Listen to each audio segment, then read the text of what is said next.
Hey everyone, ready to dive into a deep dive that could spark some serious business dreams. Ooh, yeah, sign me up. We're cracking open 12 Months to $1 Million by Ryan Moran. Okay. And let's be honest, that title alone, right? You know, right? It's enough to make anyone's ears perk up. Yeah, But we're not just aiming for $1 million here. We're really after the strategies and the stories that can help you build something amazing, even if you haven't quite pinned down your $1 million idea yet. and you know what's so fascinating about this book is it jumps right into a question I think a lot of us have probably pondered, like, is it really possible to carve out success in today's market? Right. It feels like every corner you turn, there's a new business popping up. Exactly, exactly. But what we're seeing is that the opportunity might be even greater than ever before, and it's not just blind optimism. There are tangible reasons for this. Okay, I'm intrigued. So, Chapter 1 really lays down the challenge, claiming the entrepreneurial landscape is overflowing with opportunity. What's fueling this wave of possibility? What's changed? Well, a lot of it boils down to a major power shift. Think about it. The rise of things like Amazon's FBA program, where Amazon handles all your storage and shipping, Right. that's a game changer, especially for smaller businesses. Wow, I never even thought about it like that. But yeah, it takes a huge logistical burden off your plate if you don't have to manage all the shipping yourself. Exactly. And it's not just FBA. Think about crowdfunding platforms like Kickstarter. These platforms have completely revolutionized how startups get funding. No longer do you need to, kind of schmooze with venture capitalists. Yeah. You can go directly to your audience and get them invested in your vision. And let's not forget about the marketing power of social media, especially Instagram. Oh, yeah. Yeah, I can definitely see how those platforms would make it easier to reach potential customers. But the book also claims that even those massive, well-established companies are feeling the heat in this new landscape. absolutely. And they illustrate this using the example of Kimberly-Clark, Kimberly Clark? the company behind everyday brands like Kleenex and Cottonelle. Wait, Kimberly Clark, what's the story there? They seem so unshakable. Well, that's exactly the point. What's fascinating is that even these giants, as successful as they are, often struggle to innovate at the same speed as smaller, more agile startups. So you're saying that being big can actually be a disadvantage? In some ways, yes. Like, for example, it might take Kimberly-Clark, with its vast infrastructure, months, maybe even years, Yeah. to launch a new product line. Right. But a small, two-person team could do it in a fraction of the time. Yeah. And this speed and adaptability are invaluable in today's market. That makes a ton of sense. So those big companies, even ones as big as Amazon, can't always outmaneuver these scrappy startups. Yeah. Is that where we see those huge acquisition stories come in? Like when Amazon bought Whole Foods? Exactly. These big companies realize they can't always beat them, so they decide to join them. Right. They acquire these smaller companies. And for the entrepreneur, that can mean a massive payday and the chance to see their idea reach a much wider audience. That is absolutely wild. So it really is like a win-win for both sides. It makes you wonder, though, have you personally observed any brands that are stuck in those old ways and are struggling to keep up with this fast-paced online world? Oh, absolutely. And it's actually a great exercise for, anyone interested in business. Yeah. To try and spike those brands who haven't quite figured out how to adapt. Right. But what I find truly insightful is that 12 months to $1 million throws this curveball right from the get-go. Okay. It argues that your very first move isn't hunting down that elusive perfect product, it's identifying your perfect customer. Okay, that's interesting. I can see how that might feel counterintuitive, especially if you have a product in mind already. It is counterintuitive, but crucial. Yeah. You could stumble upon the most groundbreaking product in the world, but if you don't have a crystal clear picture of who you're selling to, and more importantly, why they absolutely need it, Yeah. you're dead on arrival. So it's like they say, you don't sell the steak, you sell the sizzle. You need to tap into those emotions, those desires that drive purchasing decisions. Yeah. But how do you translate that to the business world? Well, the book dives into some incredibly compelling examples Yeah. to really hammer this point home. Mm-hmm. Take Black Rifle Coffee, for example. Okay. They've cultivated this incredibly successful brand by zeroing in on a very specific customer.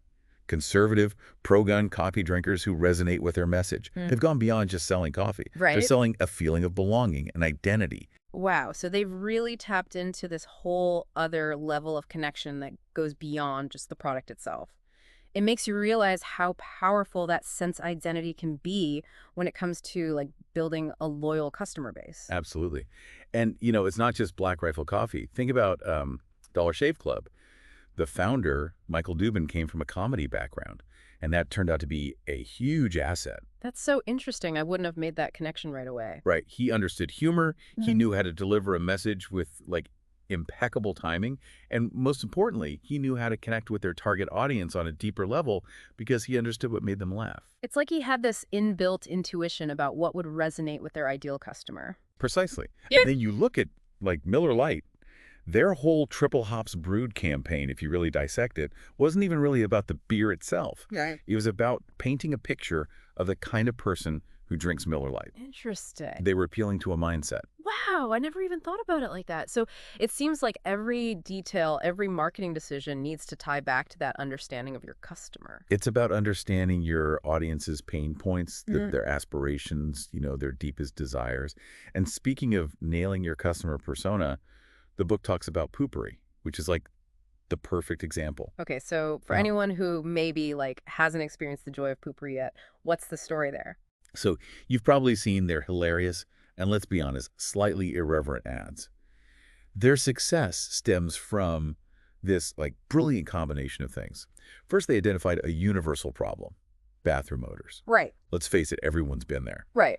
But then they took it a step further and really targeted their audience with this specific brand of humor that perfectly matched their customer persona. Yeah. It's a masterclass in understanding your customer and crafting a message that speaks directly to them. It's such a good point, right? They could have just marketed it as a practical solution, but by injecting that humor and that personality, they created this whole brand identity that people connect with. It makes you think about your own buying habits, doesn't it? Yeah. What brands have you come across that just absolutely nail their customer persona? And how does that connection, that understanding, make you feel about those brands? It's a question worth pondering because understanding your customer is paramount, and it's something we'll, delve even deeper into in the next part of our deep dive. I'm ready. So we've established that knowing your customer inside and out is absolutely crucial. But how do you actually go about doing that? How do you get inside their heads? Well, 12 months to $1 million lays out these really insightful questions that every aspiring entrepreneur needs to ask themselves. And what's cool is that you can apply this even before you have a product in mind. Okay, so these are really foundational questions here, questions that can kind of spark ideas and help you understand your audience on a much deeper level. I'm all ears. Yeah, these questions act as a blueprint. And what's even better is that they apply to any field, not just physical products. Right. It all boils down to understanding people and their needs. So it's about tapping into those universal human experiences. What's the first question? The first, and arguably the most crucial, is who is the person I want to serve? Okay. And this goes way beyond just basic demographics, Right. like age, gender, or location. Yep. It's about crafting a customer persona, a vivid picture of who this person is, what their life looks like, their values, aspirations, even their daily struggles. Right. What makes them tick? What keeps them up at night? So it's like you're creating a character profile. Right. You're getting really specific and detailed about who this person is. Exactly. And once you have a solid grasp on who you're talking to, you move on to the next question, which is, what are their biggest pain points? Okay. What are they struggling with in their lives, their businesses, even their hobbies? What are they actively searching for solutions to? It makes sense, right? You want to be able to offer a solution to a problem that they actually have. Right. And then the third question builds on that, which is, what does success look like for them? How would your product or service help them achieve their goals, their dreams or their desired outcome? I love that. It's not just about fixing a problem. It's about helping them get to a better place. Exactly. And then to round it all out, the final question is, what 3 to 5 products do they already buy? Okay. And this one might seem a little less obvious, Yeah. but it's incredibly valuable Okay. because it gives you a peek into their spending habits, their brand preferences, and the types of solutions they're already investing in. That's brilliant. It's like you're reverse engineering their needs and desires to better understand what makes them tick. And 12 months to $1 million gives this really fantastic example of how powerful this can be with the story of Jared and his dog brand. Yes. Jared's story is the perfect illustration of how answering these really fundamental questions can set you up for success, even if you're facing hurdles along the way. What's Jared's story? What makes it so compelling? So Jared was starting from a challenging position. He was in debt. He was recovering from an accident, Not exactly the ideal scenario for launching a business, Right. but he was passionate about dogs and had this idea for this new dog product. Okay, I'm hooked. So what did he do? He did exactly what we've been talking about. He pinpointed his ideal customer. He went deep into understanding their needs, their pain points, and their aspirations. And he used that knowledge to craft his product and his marketing message. And it worked. It did. He built this thriving dog brand, Yeah. all because he took the time to truly understand his target audience. And here's where it gets really interesting. The book stresses that you can apply these questions to any field, any passion, any interest you have. Oh, I love that. So it's not even just about selling a physical product. It's about understanding people. So Indeed. let's try it out, shall we? Yeah, let's do it. I challenge everyone listening right now. Think about a hobby, a passion, an interest you have. Could you identify an ideal customer within that world using those 4 questions? It's a fantastic exercise, even if Yeah. you have like zero plans to launch a business. Right. It highlights how these principles are all about understanding people and their motivations, which is valuable in any context. Absolutely. It's like a crash course in human psychology. It can help you in any field. Yeah. All right. So let's say you've nailed down your ideal customer. You've got a product or service that addresses their needs, and you're ready to take the leap. What comes next? That's where 12 months to $1 million really shines. It lays out this comprehensive 12-month plan with clear phases to guide you from like pre-launch prep all the way to scaling to multiple products. So it's like a roadmap kind of taking you step by step through that first crucial year. Exactly. And the book stresses that the work you do in each phase builds on the last. It's not just a checklist. It's a strategic approach to building a sustainable business. Okay, so let's break it down. First up, launch. Yes. The book talks about utilizing that 8-week lead time, which is that period, of course, when you're sourcing your products, from manufacturers like Alibaba to really ramp up your audience building. Why is that period so crucial? That 8-week lead time is like striking gold. Okay. It's your chance to build anticipation, get people buzzing about your product, and most importantly, start generating those first sales before your product even hits the shelves. The book emphasizes the power of having at least 100 true fans ready to buy on day one. 100 true fans. Okay. That's a great goal to aim for, but it feels like such a challenge, especially when you're just starting out. How do you even find those first 100 people who are as passionate about your product as you are? It all comes down to connecting with your target audience where they hang out. Building a Facebook group centered around your niche, actively engaging with relevant communities on Instagram, even reaching out to, people in your personal network who fit your customer profile. These are all effective ways to build that initial momentum. So it's not about going viral overnight. It's about cultivating those genuine connections with people who are truly interested in what you have to offer. You got it. And once you've launched, the book really stresses that consistently engaging with your customers is way more valuable than chasing after vanity metrics like, follower counts. That makes sense. It's about building those real relationships, not just inflating your numbers. But why is that so important, especially in the long run? Because at the end of the day, it's those genuine connections that foster loyalty and turn those one-time buyers into passionate advocates for your brand, engaging with your customers, truly listening to their feedback, even going above and beyond with those personalized touches.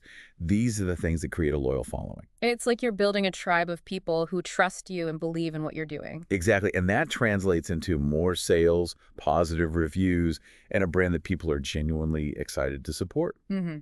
But here's where things get tricky for a lot of entrepreneurs. The book talks about this common obstacle of getting stuck at around 10 sales per day. Oh, yeah. Yeah. I can imagine hitting a plateau like that could be incredibly frustrating. Yeah. What's the key to breaking past that 10 sales mark? The book recommends this 3-pronged approach. Okay. Doubling down on customer engagement, constantly refining your marketing strategies to see what's resonating, and strategically launching additional products or services that cater to your existing customer base. Right. Remember, those first 100 true fans, Yeah. they're your gateway to a much larger audience. It's like each successful launch paves the way for the next. Exactly.